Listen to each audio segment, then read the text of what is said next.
أخيراً السر الأعظم للهرم الأكبر انكشف. صلي على النبي واشترك في القناة ويلا بينا نبدأ.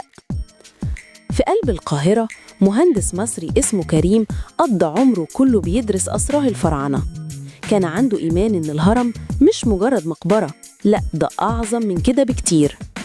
باستخدام تكنولوجيا متطورة وتحليل البيانات اكتشف كريم إن الهرم الأكبر جواه شفرة غريبة. الشفرة دي كانت بتأكد نظريته، الهرم هو جهاز إرسال طاقة عملاق. وفي نفس الوقت اللي اكتشف فيه السر ده ظهر خطر كبير بيهدد كوكبنا. غزاة من الفضاء الخارجي وصلوا، والتكنولوجيا بتاعتهم كانت أقوى من أي حاجة عندنا. كريم عرف إن الأمل الوحيد للبشرية موجود تحت حجارة الهرم. قرر يستخدم الهرم كآخر ورقة عنده ويبعت رسالة استغاثة لحضارات تانية في الكون. بدأ يجهز الهرم لتفعيل طاقته الكونية الكامنة من آلاف السنين. كان سباق مع الزمن، هل هيقدر يبعت الرسالة قبل ما الغزاة يدمروا كل حاجة؟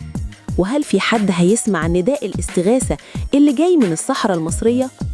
مصير كوكب الأرض كله بقى متعلق بالرسالة دي. بدأ الهرم يهتز ويطلع نور أزرق كثيف للسماء. الرسالة انطلقت في الفضاء الواسع، حاملة معاها أمل البشرية الأخير. الكل حبس أنفاسه مستنين أي رد، أي إشارة. وفجأة ظهرت نقطة مضيئة في السماء بتقرب بسرعة. الاستجابة وصلت أسرع مما أي حد كان يتخيل. وهنا خلصت حكايتنا، هشوفكم تاني إن شاء الله.